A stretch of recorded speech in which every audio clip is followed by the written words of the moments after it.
tonight. Alright! We're gonna have a TV party, alright! Tonight!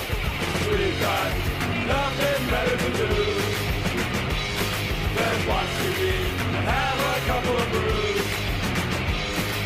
Everybody's gonna hang out here tonight!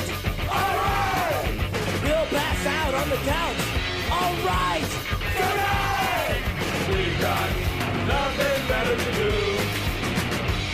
than watch TV and have a couple of brews. Don't talk about anything else. We don't want to know. We're dedicated to our favorite shows. And tonight, our favorite show is She-Ra, Princess of Power, or And the Princesses of Power. Brought to you by the good people at Filmation, Mattel, and Netflix. I'm your host, the mandated reporter, and frankly unmortified Mr. Mark Radledge, and joining me tonight is Alexis Hana from Honeysuckle Rose Creations. How you doing tonight, Alexis? Doing quite good. It's nice to actually hear my name without you being, massacred or you having to pronounce it so that Amazon Echo doesn't get, agitated. I promise nothing for the rest of the show. Oh, I know. So, as I like to do at the top of these TV parties tonight, I threw it out there to talk about She-Ra. You answered the call. What made you want to talk about this tonight? I guess I'm just really intrigued by the wave of nostalgia that's coming back into this new time and age. She-Ra, it's funny. I know that I watched She-Ra growing up. I know that I played with the dolls, but I have no memory of it whatsoever. It's like I know it was part of my childhood, but I cannot recall a single part of it. At least that was until I caught Lindsay Ellis's analysis of it a couple of years ago when she took a look at the multi-parter in which He-Man and She-Ra when they first crossed over, and when she as the character was introduced, which is actually quite an interesting video. I did like it. It did make me laugh. So when I saw that they were bringing it back, plus with the new animation style that we've really seen with Avatar, Legend of Korra, and Voltron, I was very intrigued to see where they were going with this. So I was a big He-Man fan when I was a kid. I think it was an after-school show. So I would come home, watch He-Man. I had a bunch of the figures. I had Castle Grayskull. Didn't have whatever Skeletor's lair was, though. That bothered me. But excuse me. But I was big into He-Man, and then She-Ra, in my little kid mind at the time, was just kind of the girl version of He-Man, and I watched that too for a little bit. But it definitely, with all of its pink colors and whatnot, it definitely screamed, "This is for girls." So I don't know how long I stuck with it. But and in all honesty, I'm not entirely sure I would have watched this new iteration of it, except that it. When they announced that they were doing it and that it was going to be gay positive, among other things, I was like, okay, well, this is news. So let me check this out and see what all the hubbub's about. And now, as it turns out, the other reason why I wanted to watch it was I wanted to see if my daughter would be into it. I actually showed her the original He-Man and She-Ra when they were on Netflix, which they are now leaving Netflix, boo-hoo. Mm-hmm. But a couple of Christmases ago, we actually binge-watched a bunch of He-Man and She-Ra before we went out for Christmas. And, my kids liked them pretty okay. So I thought, okay, well, they liked Voltron. Let's see how they do with She-Ra. Turns out my daughter loved this show. In fact, apparently she was rewatching it. We binge-watched it together, finished it up, and then she started watching it again today. So... she's big into, Glitter Force and stuff like that. I don't know if you know what Glitter Force is. But, a little bit, yeah. Yeah, so she definitely tends to go in that direction. So that's what brought us here tonight, and we'll have ourselves a conversation about the show itself, but also the news kind of surrounding it. I can't really say it's even controversial. I don't know if it's really upset anyone. It just it's out there, and as I said before, it's presented as, at least to one degree or another, gay positive. And I guess that would be upsetting for some people. I think it's, fine. Yeah, the fact is that there are so many shows out now that have portrayed themselves as feminist icons and gay friendly that honestly, I think the shock of it is quickly losing momentum unless you focus yourself towards, for lack of a better word, anti-gay. Right. Yes, there were a few articles published about Natasha and Spinnerella and the prom episode and such. But the fact is that these articles are getting published on smaller and smaller, much more conservative than Fox News kind of publications. And in general, they're just not having the big, oh my God, what are they thinking that we would have seen even 5 years ago? Well, I'll tell you this. I think you're right, but I also think it's because it's I don't know if marginalized is the right word, but, Netflix follows that long tail of, millions and millions of users with the exception of a few shows in small categories. So, She-Ra might have its followers, but we're not talking, a worldwide phenomenon here. Give Elsa a girlfriend. Watch what happens. Frozen 2 comes out. She has a girlfriend. Oh, you'll see articles. You'll see lots of things. But we'll jump off that bridge when we get to it.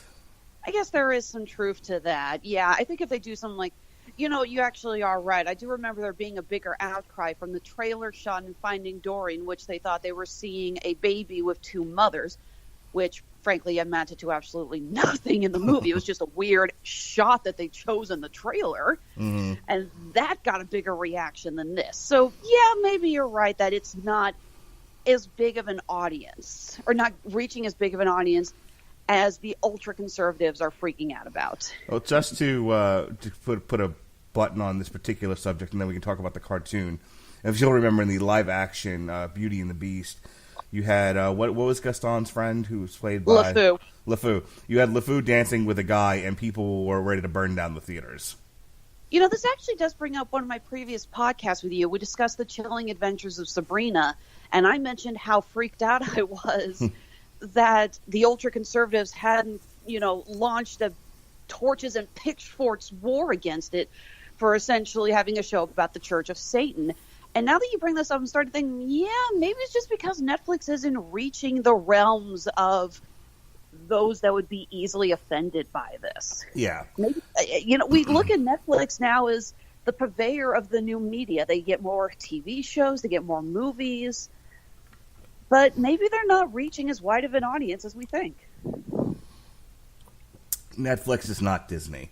Here's the thing. Netflix doesn't have the we're marketing to children aspect on it. It's we're a purveyor of online material. Anyone can use Netflix. Now, the fact that there's stuff for children, but there's also nanny blockers on it. It's a whole other argument when you're talking about Netflix. Disney markets to children. And I should also add, I am not in the fan of the ultra-conservatives. I just grew up in Kansas City, Bible Belt, USA. Yeah. So it's more common for me to look around and see, oh, yep, and there go the conservatives losing their shit again. Right. So I'm not ultra-conservative. I just happen to think it's very bizarre when the ultra-conservatives do not freak out. Sure. But like I said, just to put an end to this for the time being, when Disney colors anywhere outside of the strict conservative view of family, and because Disney has such a wide and far reach, that's when people go insane. You can get away with a lot more on Netflix because Netflix isn't there isn't a Netflix for children kind of a thing. You know what I'm saying? Yeah, I guess that's true. But anyway, maybe we can also just assume that a lot of ultra conservatives don't have Netflix.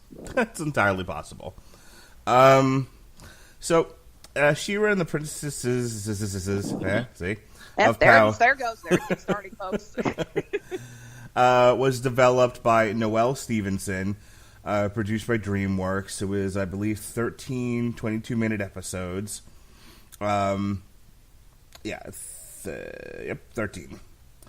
And it basically centers around Adora, who will eventually find the Sword of Power and turn into She-Ra. And she starts out as a as an officer in the Horde. She ends up running afoul of two of the Resistance people, whose names are... Let's see if I can find them here. Glimmer and Bow. Yes, Glimmer and Bow. Glimmer is the Princess of Bright Moon. Very Indian sounding. So we have Glimmer and Bow, and they show her what the true intent of the Horde is, what the Horde is really all about. Adora's been had. And so the first arc of the 13 episodes is Adora adopting and coming to grips with being She-Ra and turning on the Horde and all of what that means. She has a friend in Catra, and we'll talk about their relationship a little bit later. But Catra is loyal to the Horde if for no other reason than it's just a place to be. She doesn't seem to be loyal to the Horde in philosophy as she does in just inertia. There's nowhere else. Yeah, it's more like there's nowhere else I could go. I might as well stay here. I don't believe Catra believes that she would be accepted by Bright Moon if she did turn like Adora's. And it's interesting because, again, the original story arc was the exact same. Adora fought for the Horde. It wasn't until she actually ventured outside the camp and saw the suffering that everyone was going through and realized, oh my God, I've been lied to. But I do really like that they give more character development to Adora. She doesn't just immediately, in the original 80s one, Adora comes back and she's like, you lied to me. You guys are evil. And it's just done. This one is Adora kind of going back and forth a little bit. She's been raised to believe this truth her whole life. And anyone would be kind of just soul shattered to find out that something they've been raised with, something they believe their whole life, is in the wrong. And I think the Netflix show does a much better job of capturing that. Yeah, I would agree. I actually didn't remember that she was initially part of the Horde. I remember very little of that show. So that's the first arc. The second arc is uniting all of the disparate princesses around the realm. A lot of the princesses have decided to just take, to close their doors and hope the Horde doesn't bother them. Essentially, is their philosophy. She kind of goes on a campaign of uniting these princesses. By the way, Vela Lavelle as Mermista, my kid's favorite princess. She thought she was hilarious. Princess Apathy. Yes, she just thought she was great. But yeah, they have a couple of episodes dealing with her uniting these princesses and against the Horde, bringing them back into the fold. You have a later arc of Glimmer being stricken with some sort of illness, and Adora trying to learn more about what it is to be She-Ra so that she can help her and heal her. And then there's the final battle with the Horde and what that means. And along the way, we have my daughter's second favorite princess, who she was very sad, turned to evil, which is Entrapta. Yeah. Entrapta was kind of fun. She's just so, I don't know what the word, quirky. She's so quirky. Yeah, I enjoyed her as a character. And it was funny because I was talking to my daughter about this. I said, Entrapta doesn't necessarily turn to evil, as she's, her one true love in life is science, technology. This is being a part of the Horde gave her access to the the runes, something like. Personally, I don't think Entrapta's really gone evil. I believe that she's just too enthralled with what she loves doing to just kind of come to the realization, oh wait, I'm on the wrong side. Right. She's almost just like someone who's gotten so into their hobby that they don't realize what the world is around them anymore. And I have a feeling that because the show has been picked up for another season, I have a feeling that Entrapta will be returning to the side of the good guys. Yeah, she gets through the Horde. She is given access to rune stones, and there's all this technology. We first see this in the character of Shadow Weaver. But Shadow Weaver is only scratching the surface of what these runestones can do. Entrapta figures out what more they can do with these runestones, and so she garners the favor of Hordak, and kind of becomes a unwitting ally against the resistance. Mm-hmm. And so, like I said, along the way, Catra supplants Shadow Weaver as one of the leaders of the Horde. They learn what they can do with the runestones, and that kind of sets up season 2, where Hordak and the Horde and his minions are seeking to amplify their power with the runestones and have another go at the princesses, and they will continue to ward off the Horde's attack. So that's pretty much the show in a nutshell. I really like this. I would say part of what really got me into the show is I just wanted to know, how are they going to deal with some of these names? Because as much as we all loved He-Man and She-Ra as a kid, let's face it, they were the laziest at naming their characters. Well, I was just looking at one of the characters in here. One of them is called Castaspella. Yeah, exactly. Yeah, it's like, how do you make that sound legit? I was sitting there going, are they actually just going to play it straight, or are they going to be breaking down? It's like, who the hell names their child Castaspella? Yeah, that seems a bit over the top, but you know what?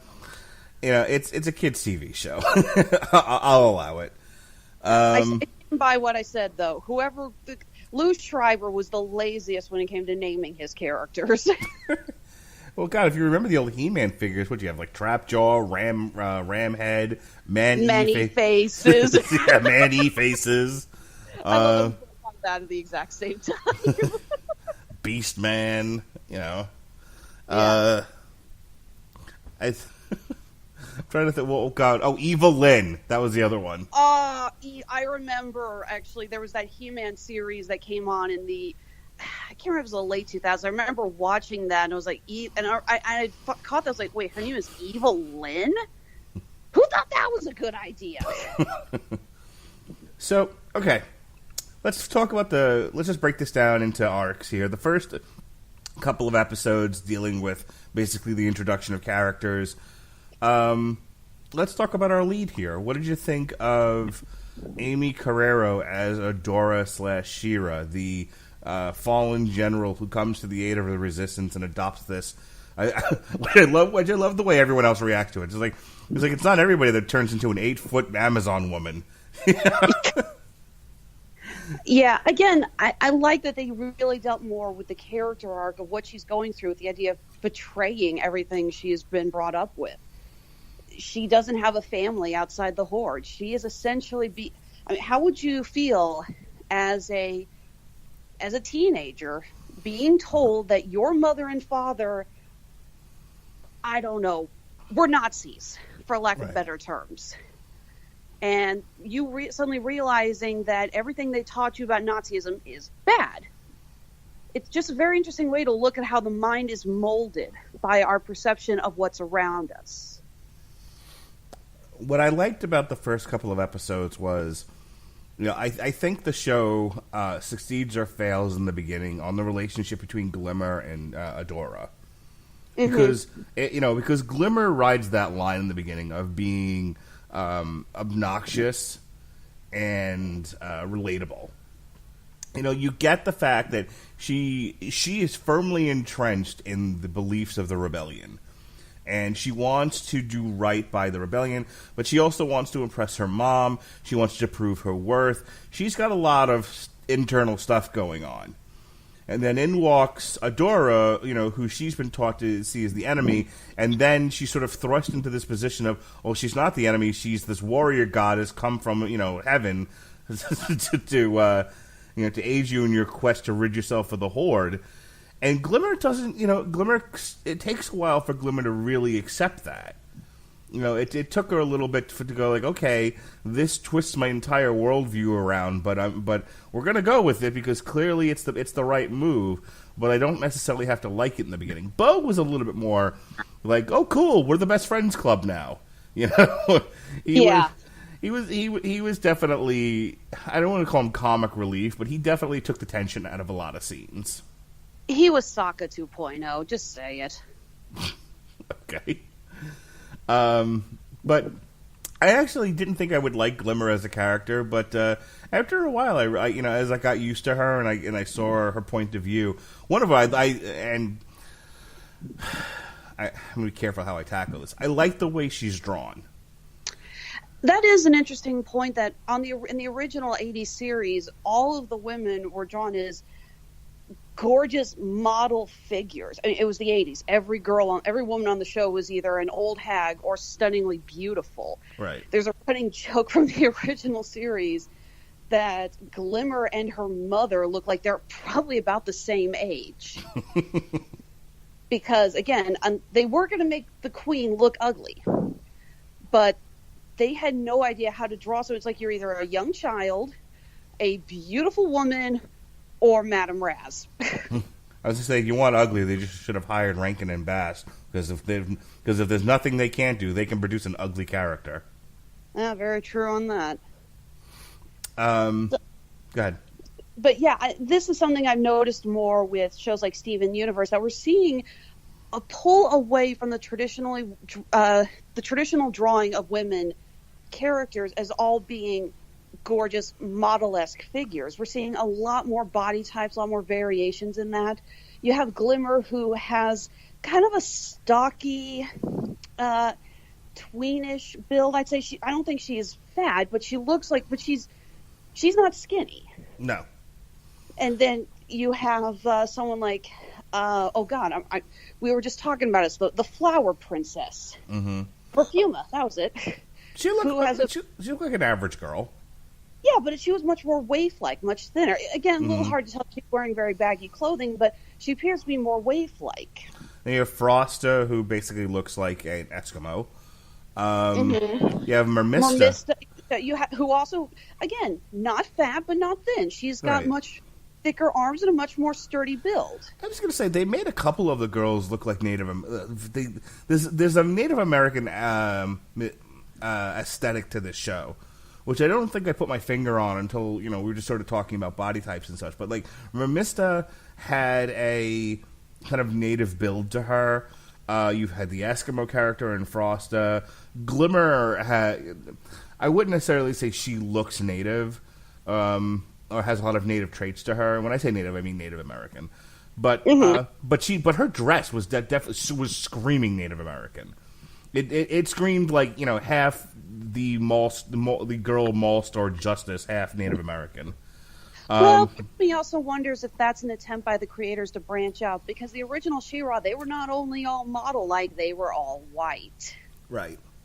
So I think this was the show's attempt to just say that, yeah, not every girl is going to look like that. And this is something we have really seen an increase of in shows nowadays. Mm-hmm.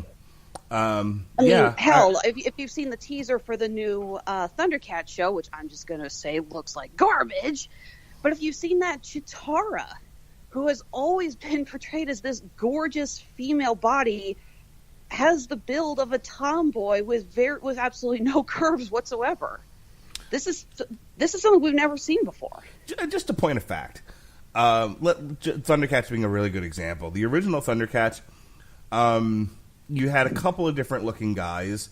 Lion-O and Tigra looked somewhat similar, but then you had the Puma character who was more of a stocky build, and then you're right, you have Chitara, who looked like a model. Now, granted, she was also supposed to be a fast running cat, so I suppose making her heavy set would have gone against the grain there, but exactly. But even so, you have an array of different guys, one type of girl. So I see the point in going out of your way to saying, hey, look, it's 2018. There are a variety of shapes of women. Let's be representational. Wrong year, my friend. Huh? Wrong year. 2019. Well, it came out in 2018. Listen, you. Sorry. But again, part of me also wonders if this is just copying a little bit of what we've seen off of Steven Universe, because in my opinion, that was the first show to really expand how you could draw female figures. And I've seen a lot of that in the cosplayers at various conventions. I see women who do not have very small builds are embracing these characters because they look like them now. Right. And they love that. And whether or not the people who did this new She-Ra series intended to copy Steven Universe or not, there's no question that they saw this as a smart marketing move that would definitely get them a lot more attention. of course, there was still the people who bitched on the internet about how come She-Ra doesn't have breasts, to which everyone said she's a teenager. Oh my God, get your head out of the gutter. But I like to think these are also the people who complained about the set pictures of Captain Marvel wondering why Carol Danvers looked like she had a flat ass. Or were you on the show where we talked about why Captain Marvel isn't smiling? I can't remember, but I know it's come up once or twice. No matter what the guys look like, it's okay. But God damn it, Carol Danvers, smile when you're up there. Look pretty. Black Widow didn't smile either. Tell him to shove a pineapple up it. Well, I'm looking at the comparison pictures of She-Ra from 85 and She-Ra of 2018. You're supposed to be an Amazon warrior princess. You probably shouldn't have your tits hanging out. I'm just going to go ahead and say, running around with your cleavage in the monster's face doesn't really help you. Having a full frontal breastplate, just in case you get run through, is probably a better idea. I'm just saying, folks. Like, why doesn't she have breasts? Jesus Christ. I'm just personally happy they gave her shorts because, frankly, that's something I've never understood is women in these shows running off into battle wearing short skirts. It's like, sorry, just because Sailor Moon knew how to animate that crap properly does not mean it's functional. No. She has the right look for somebody who's going to be running around swinging a sword. I mean, if anything, she's a little underdressed, but we'll forgive her wearing proper plate armor for the fact that she's also magical. When in doubt, say it's magic. That's right. It's magic. Well, what was that line from Lucy Lawless? Anytime you notice something like that, a wizard did it. That's right. A wizard did it. Yeah. I want to talk about Catra, but I want to couch the conversation thusly. Well, as I said, the reason why I was interested in watching this show was because there were corners of the universe that were up in arms about the show being gay positive. And, my dad always has a dog in the hunt when it comes to gay rights. I tend to want them to have rights, but I don't fight for it necessarily. But I do become very interested when you have people of alternate sexualities in media, and then there's a group standing up to oppose it, because I'm like, what exactly are you opposed to? So that's what kind of drew me to this show. I wanted to see what all the hubbub was all about. So here's what the wiki says. Under LGBT representation, which is apparently what pissed people off in the first place for some strange reason. The creators indicated prior to release that the series would provide LGBT representation.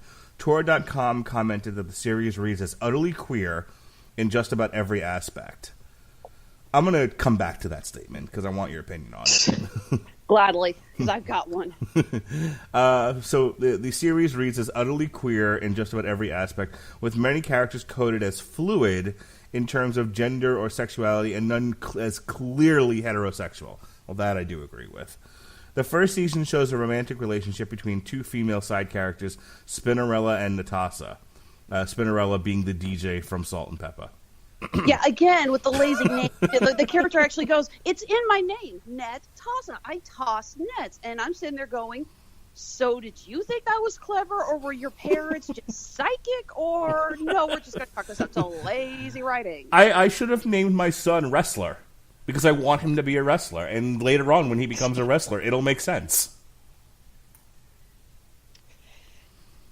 You can go ahead and say I'm a terrible parent. It's fine. No, I was just going to say, remember the story arc that came from last year about the mother who gave her child a stupid name, and it came back to bite her in the ass when the flight attendants laughed at their boarding passes. That's right. You know what? I don't believe that children should be made fun of for something that's out of their control.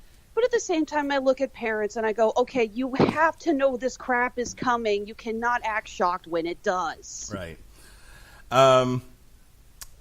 Sorry. So you have two female side characters who are openly gay, and there are undercurrents of romantic tension in the relationship of Adora and Catra. Oh boy, are there. The 8th episode of the first season, Princess Prom, which sees the two dancing, was inspired by teenage romantic comedies. Okay. First, let's just start off with this. Reeds is utterly queer in just about every aspect. I'm going to open it up here. Your thoughts on that? Oh, no, there are tomboyish-looking girls and girls that aren't automatically linked to a gentleman in the way of a crush or love. They must automatically be queer. Give me a break. No, seriously, I'm sitting there going, okay, unless he assumes that Glimmer is gay because she's got a short haircut and a stocky build, or he assumes that Adora and... Okay, I'm just going to say this. There is a little bit of a, for lack of a better word, sexual tension between Adora and Catra, but I also see it through the eyes of two best friends. Catra has always looked up to Adora and been jealous of her at the same time. This is, a girl who she pals around with and has known her whole life, but who she's constantly compared to. Yeah, the Shadow Weaver is always like, Catra, why can't you be more like Adora? Unless I was looking for it, I wouldn't have gotten gay from Catra and Adora. I would have gotten best friends. Exactly. That's the way I got it, too. I've had best friends who've had that kind of dynamic. I've had girlfriends who we've been kind of the same way. We've been jealous of each other. We looked up to one another. There's a dance scene at the infamous prom episode, but I didn't really see that. I don't know. I sometimes feel like so many people see that if there is some kind of interaction between two people of the same sex and there is not a previously mentioned lover of the opposite sex who is linked to those two characters, then obviously they must be gay. These are the same people who think Rainbow Dash is gay on My Little Pony. Jesus Christ. I've watched and I've seen the My Little Pony movie. Would not have come up with Rainbow Dash is gay, but anyway. Oh, trust me, I am a full-fledged brony, and I have seen so much crap targeted at Rainbow Dash. It's ridiculous. I have friends who watch this, and they go, so she's a tough little tomboy who's got rainbow hair. I'm like, just shut up. It's a movie. Oh, it's a show about ponies. Ponies. She's not gay. Hasbro just knows a marketable toy, and kids want to buy things that are colorful. Rainbow. If you take the girl wearing a tux as iconic gay, right? Okay, they went out of their way then to signal Catra is at least a bi character. But up until the prom episode, I never got that. I never really got that from her. She seemed apathetic. She seemed lazy. She seemed kind of like a bully at times. Never got gay out of that. I also, the prom episode, again, a lot of people are split on, because when I first saw her in the tux, I did not immediately think, okay, at least bisexual or maybe gay. I thought Catra would rather slit her wrist than show up in a dress. And that is a perfectly logical place to jump to. It's because I started the sentence with "if you take." There are now. I guarantee you, if we were having a forum full of various women and women of various sexualities, there would be a half a dozen that stood up and said, "Just because I wear a tux doesn't mean I like vagina. Maybe I don't want to wear a dress. Maybe I'm not into it." Which is perfectly valid. I remember girls going to homecoming, court warming, and prom, not wearing tuxes per se. Again, grew up in the Bible Belt. But I remember some of them wearing like kind of a flashy pantsuit kind of a thing. Right. So, because they would never be caught in a dress. And for the record, some of those girls later came out as gay. Some said, nope, I'm straight. So, it's, again, I just looked at it as like, like Catra would ever wear a freaking dress. She'd hate that. As far as my opinion on the Reed is utterly queer in just about every aspect, I mean, it's an adventure show. I mean, can an adventure show be utterly queer in every aspect? I guess. And if this is what it looks like, I don't know. You fooled me on a few occasions. To me, I thought I was watching, a tale as old as time, the Resistance fighting the Empire. And you have a someone on the hero's journey. And again, I'll go ahead and say, I'm just a dense male, but I feel like it had to have been more blatant to really push that agenda. If that's what now, if you have like, you know, my good friend Mr. Toxic Masculinity Pat Mullen on here, he might be screaming, "Are you kidding me? This show was completely utterly queer and should be burned at the stake." Okay, it didn't reach me that way, is what I'm trying to tell you. I was more into some of the other aspects of the show. I said, the only confirmed characters that we saw were gay were Natasha and Spinnerella, and they showed up in 3 episodes, and only one of them they actually had a speaking role. Right. I think the best person to ask it would be my daughter. You know, can you pick out the gay character? And I guarantee you she's going to say none of them, because I don't think, you know, there's nothing in the show that is directly, specifically two women in like the throes of passion, or two men in the throes of passion. Unfortunately, I do think it goes back to, you mentioned the whole give Elsa a girlfriend thing. I really feel that there is still a stipulation that a fictional female character, unless she is specifically given a man that she has a crush on, that she's in a relationship with, that she's married to, that there is still the stipulation that, there's no man in her life? Maybe she's queer.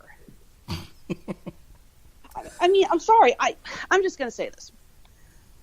I have nothing against queer written characters whatsoever. You write a show and one of your characters is gay, bisexual, transgender, I don't care. Good for you. You've written the character like that. Props to you. Moving on. But I can't stand this constant idea of taking a character who either we know is straight or has no sexual identification whatsoever and saying, well, then let's make them gay.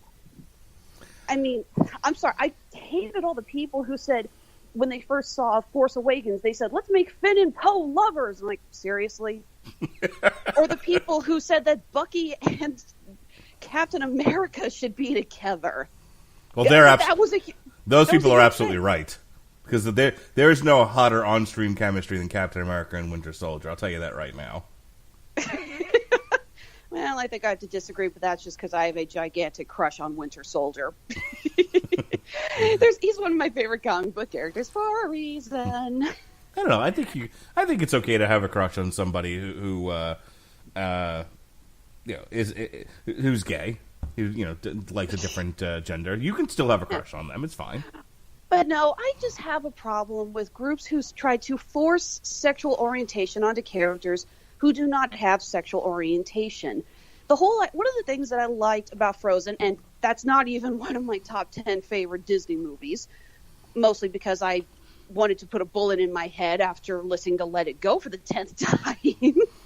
Let me stop you right there. You know nothing of being driven crazy with songs from Frozen until you were a part of this network and had to hear a million times, "Do you want to build a snowman?" Okay, I'll give you that. But no, one of the things I liked about Elsa was that she didn't need a man or a woman to complete her. She is a very powerful female character. I know we are getting a Frozen sequel, but I don't think Elsa needs a boyfriend or a girlfriend. I like the idea of Elsa saying, I am queen, I rule over this, I do not need romantic entanglement. I am happy with who I am. Yeah. Man is meant to be a social creature.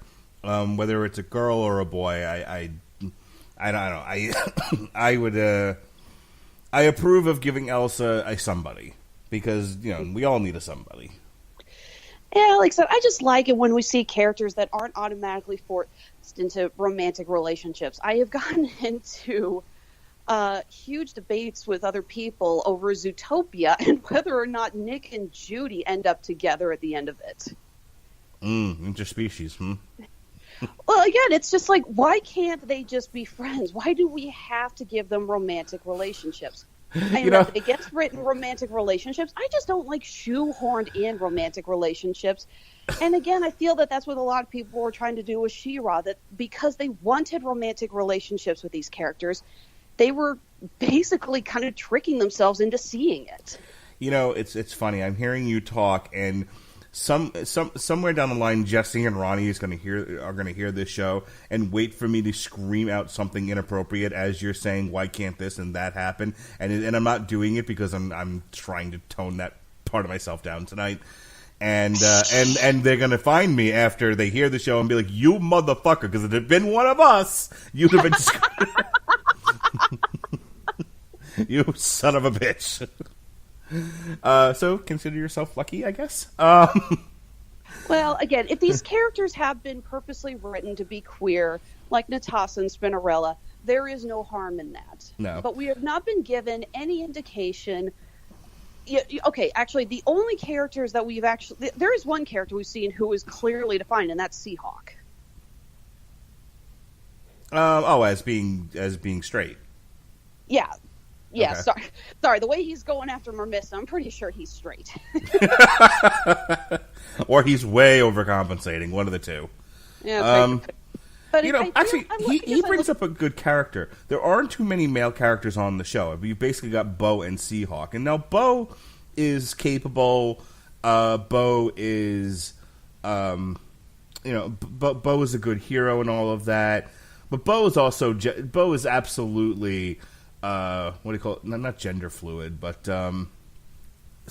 sexuality fluid. I can see him as both gay and straight. Now, in the show... I have to ask, though, do you think part of that is because he's walking around with that heart on his chest? Because... I'm just saying, if you look back at Bo's design from the 1980s series, that's a character you could see leading a gay pride parade any day now. Well, it's a couple of things. I subscribe to, and this is why I love guys like Pat and and some of the people I podcast with, because I do subscribe that men should act like men, and back when men were men and the sheep were afraid, that sort of thing. And again, a man that does not subscribe to my image of masculinity is still okay by me. I have my preferences. I'm a human being. And Bo definitely, I think, goes against that. Bo, I don't want to speak for women, but I feel like Bo speaks to what women. How do I put this? There's been various TV shows that have dealt with the idea of feminizing men, and here's an example. Family Guy kind of dealt with this. Where Peter is feminized in one episode. I think he might have actually been like overly gay, and for a while there, it's awesome. He's clean. He's taking great care of himself. He's cooking. But then it starts to go overboard. He basically acts like a militant female. Yeah. Right. Yeah. And so I think there's this idea that's out there, and it's and it germinates in different ways of women wanting men to be softer, and then more Bo-like, and then sort of looking, and then as Rush Limbaugh once said, then they realize they hate it and they want to go back to the cowboy who stinks. Yeah. But I honestly think that's the way Bo is. Now, by the same token, then you have Seahawk, who was an imbecile. Mm-hmm. He's now here you have this over heterosexualized character who can't do anything right, and is kind of a bumbling idiot. And if any one of my male friends were here right now, they'd be screaming about that. I think part of what appeals to Seahawk is also the princess he's chosen to go after, Mermissa. I do think the comedy dynamic would be different if he was going after Perfuma or one of the other princesses who have a bit more of a personality beside "don't fuck with me." Do I care that they wrote 50% of the male characters as imbeciles? Not really. If I want to see 100% male character lists not acting like imbeciles, there's plenty of places I can find them. So it's also the point that She-Ra didn't have a lot of male characters. Mm-hmm. Seahawk and Bo were part of it, and other than that, you had Hordak and a few members of the Horde, but majority of the characters on She-Ra were female.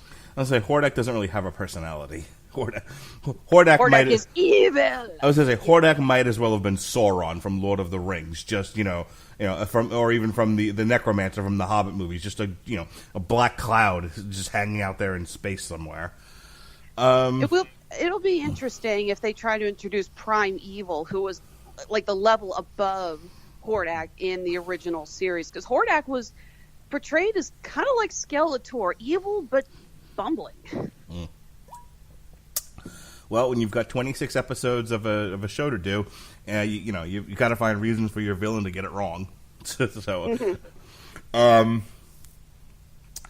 I think we've covered this pretty well. I want to talk about a few other characters here, and then kind of do some last words. I hated the Shadow Weaver character.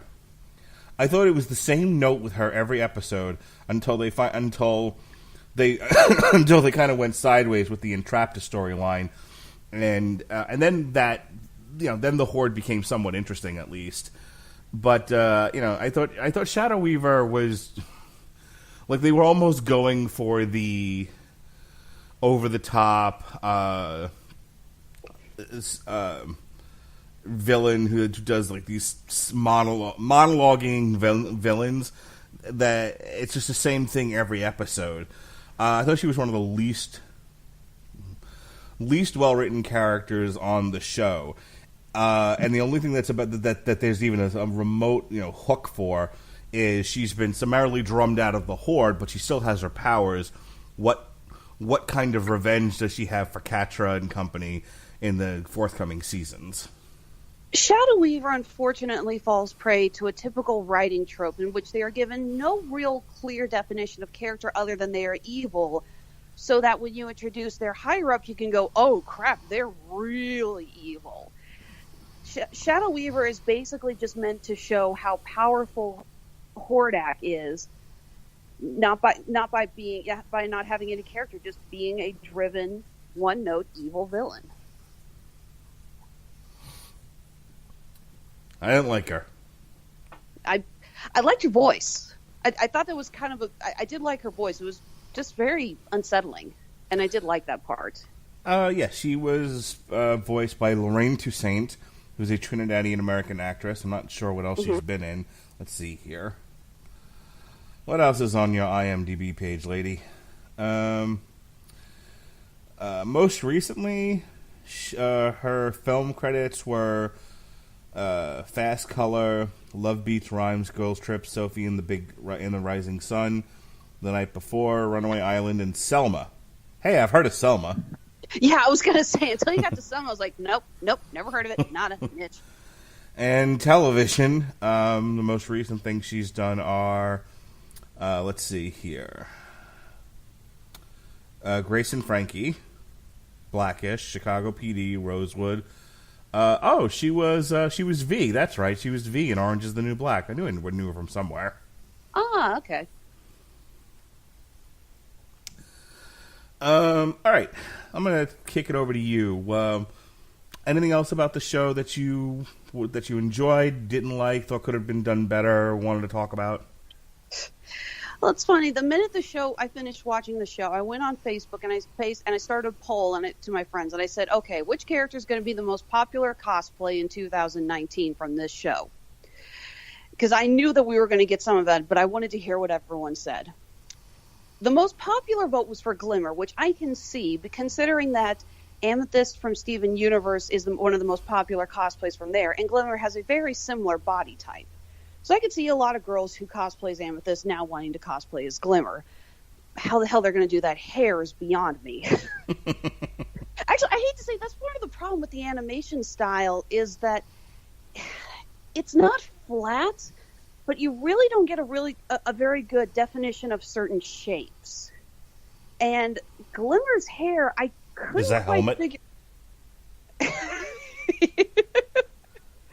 It might as well be, because I couldn't figure out for the life of me how it was styled. I'm like, wait, which part's going up? Which part's going down? What the hell? I think it varied from drawing to drawing. So I'm not sure how they can make that work. Second most popular was She-Ra herself. I personally put forth the vote that the most popular cosplay we're going to see from it will be a duo of Catra and Scorpia. from the prom episode. Yeah, I could see that. Yeah, Although there's going to be a run on lobster claws at the costume shop. Better than a run on blindfolds. All right. I just finished watching Bird Box. Oh, okay. I haven't. No, seriously, I'm predicting.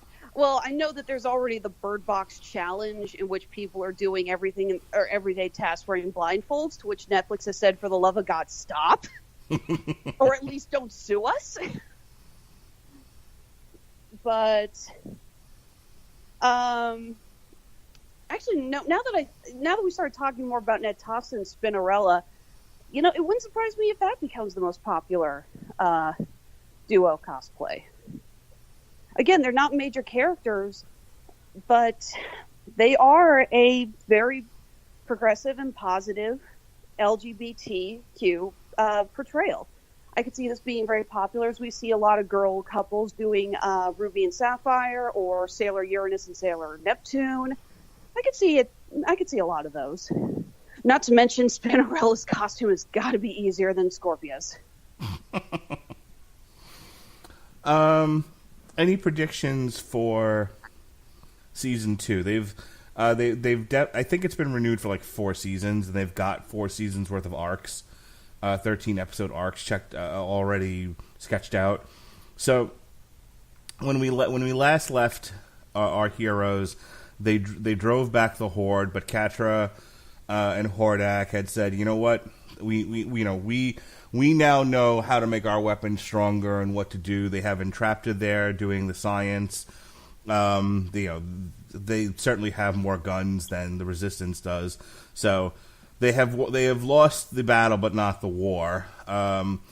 They've kind of like with Voltron, where Voltron does whatever the plot needs it to do. So it apparently does the entity of She-Ra, where it's left open as to what magics she possesses. So I guess we'll learn more about what all else she can do in the next season.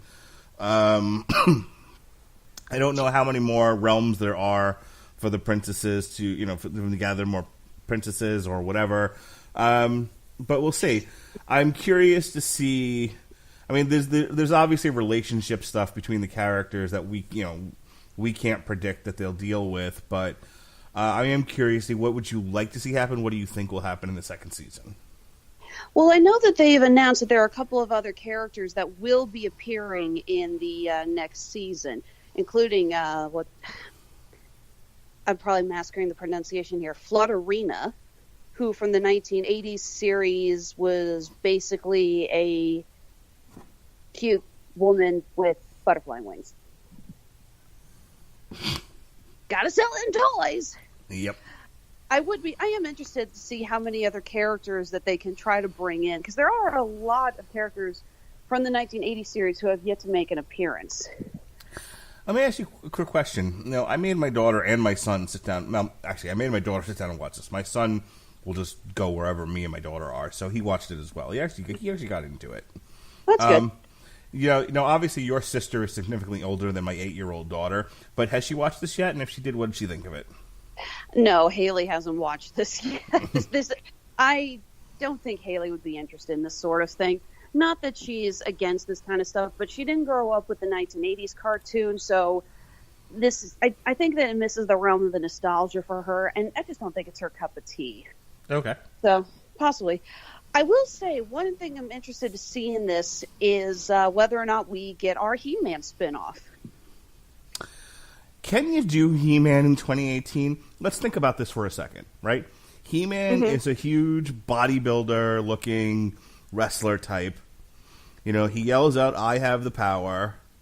It's, again, He-Man was a very boy-centric toy. And unless you... Now, here's the thing. You already have people sort of rolling their eyes at a utterly queer, that's a quote, an utterly queer She-Ra.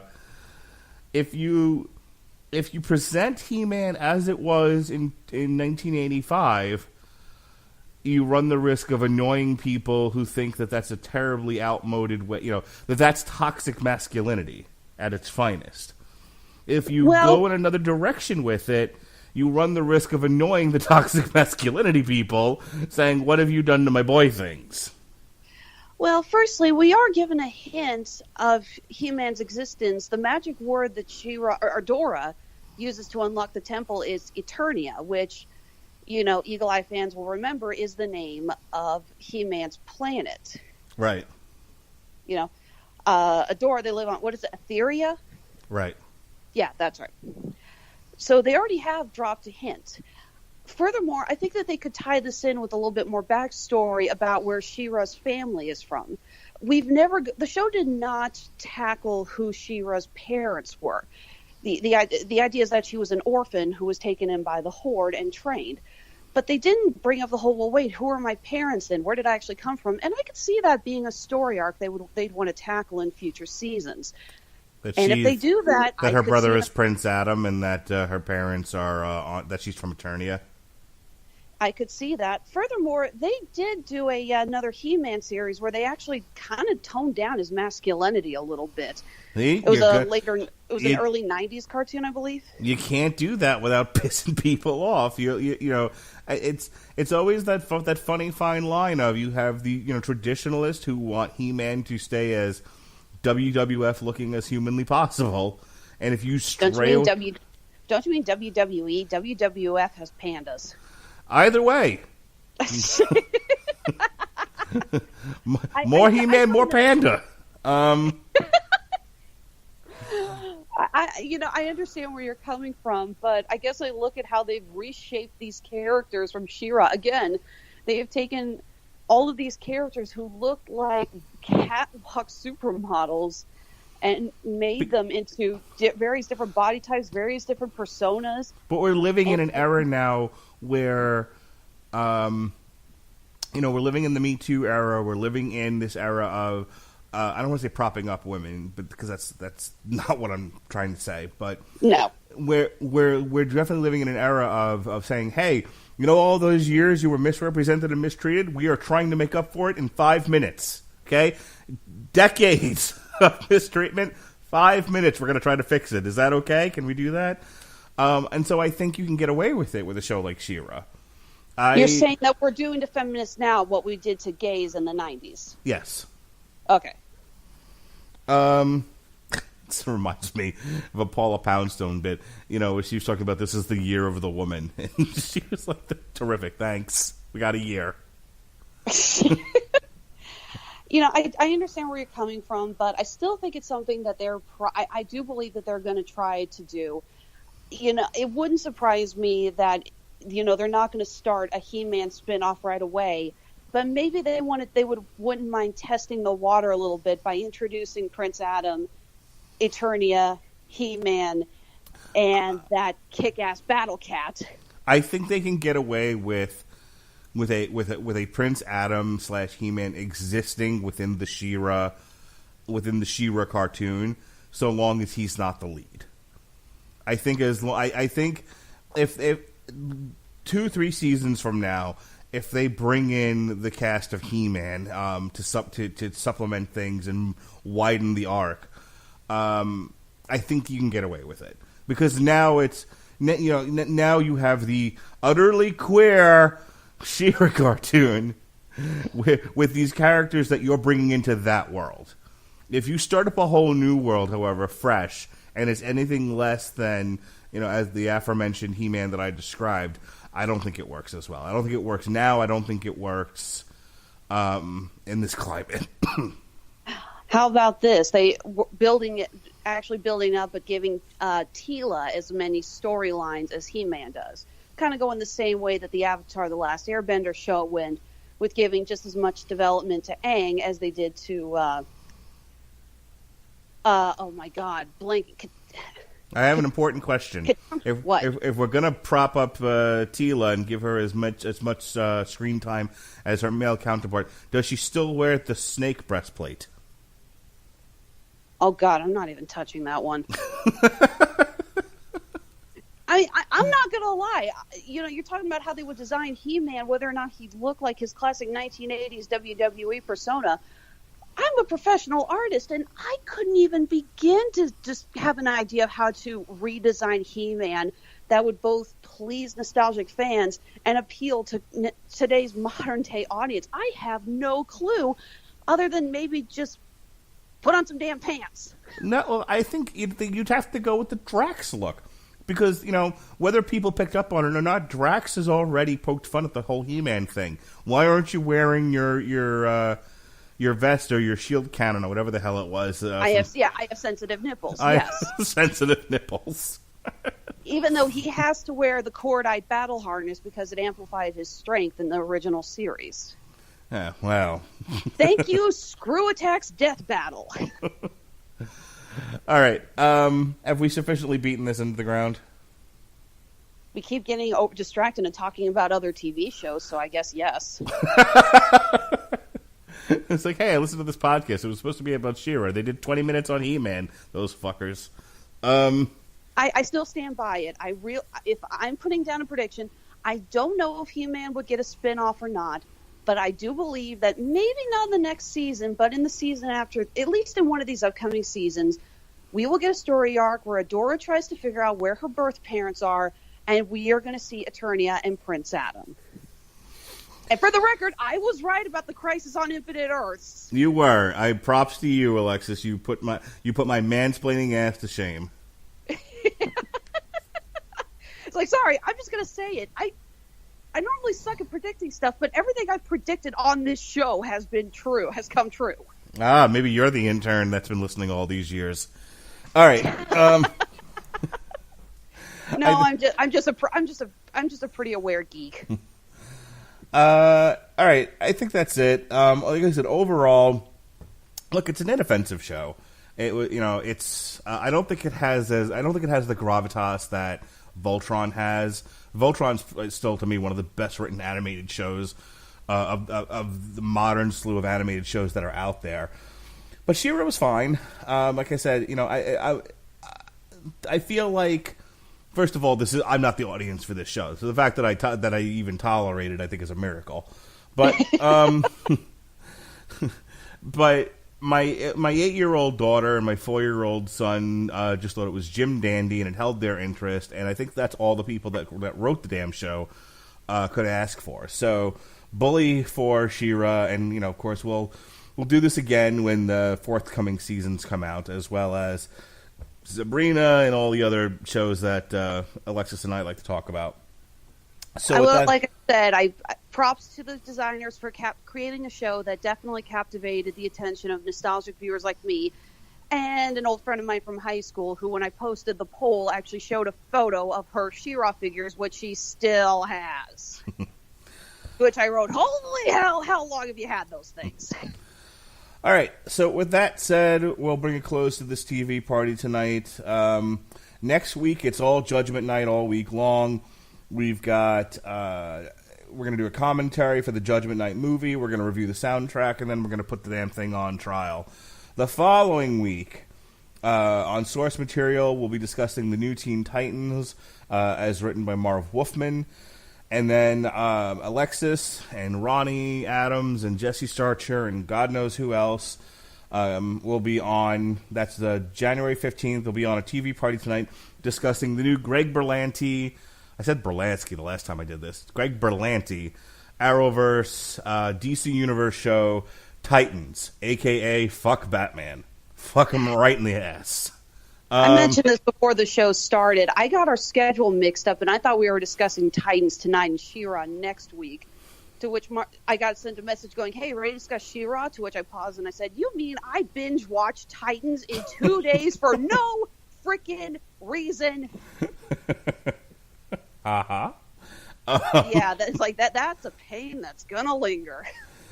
As far as more movies and TV, we've got a Damn You Hollywood for Glass by M. Night Shyamalan Ding Dong, and then Mr. Sorry, I love it when you say that. That just always makes me laugh. And then Mr. Toxic Masculinity himself. He's everywhere you look. He's going to come on a TV party tonight to discuss Fuller House Season 4, because we love the 80s, even when it's in the 2018-19s. Say clearly, we're talking about She-Ra and He-Man. Of course we do. Indeed. And then finally, we close out January with a TV party tonight for Runaway Season 2. And then Andrew Graham and his lovely wife, the other woman who isn't afraid to come on the Rattlegion Broadcasting Network, will be discussing The Crown Season 2. Plus, we've got a whole slew of Metal Hammer of Dooms and accompanying comic book shows on source material. And at least for the time being, we've got the 401 Ground and Pound radio show, but that may be going away in the near future. We'll have more on that in the weeks to come. All right, I hear you make and sell shit. Why don't you talk about it? Thank you very much. Honeysuckle Rose Creations. My company is making unique handmade jewelry, intersection of geek and chic. We just wrapped up our big holiday season and holiday sale. We actually had a thing going where every order that was placed we would donate $5 to Children's Mercy here in Kansas City. I need to do a final tally on that, but I am happy to say that was a success. So it's definitely something we're probably going to be repeating in the future. But for right now, we've got a couple of months off until our next Comic-Con convention. We're actually not making an appearance in public until the end of March, when we'll be at Planet Comic-Con here in Kansas City. That's our home show. Always happy to go back to that. So in the meantime, I'm the lead designer. I'm breaking out Illustrator and Photoshop, and I'm working on some new designs for some new pieces. We're adding to our keychain designs for adding Game Boy Advance and Nintendo Switch cartridges. We're adding more Pokemon hair barrettes because some people just really want to wear a Togepi in their head. I don't know why. You going to do any She-Ra stuff?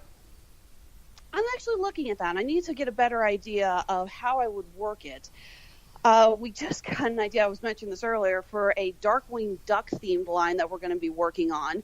Listen, viewers, I wouldn't mind your input on this. Tell me, when you think Darkwing Duck, do you think Gizmo Duck, or is Gizmo Duck more closely related to DuckTales? It's been a while since I've watched the original shows. I know that Gizmo Duck made appearances in both, but with the new DuckTales season, I know that he is more closely related to that. So I'm kind of on the fence on whether or not he should be included. So, hey, if you got an opinion, let me know. I would love the feedback. Again, Honeysuckle Rose Creations. You can find us on Facebook, Twitter, and Instagram. We have stores open on Etsy and Handmade at Amazon. All right. Always a pleasure talking with Alexis Hana of Honeysuckle Rose Creations. You didn't massacre my name again. Yay! I'm really trying. Thinking is hard. So again, you've heard all the plugs.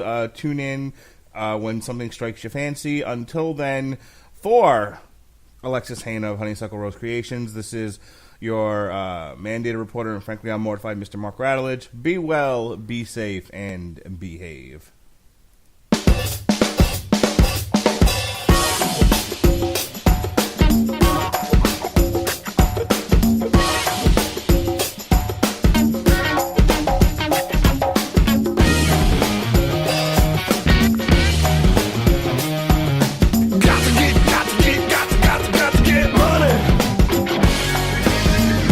In store for your business this week at Staples?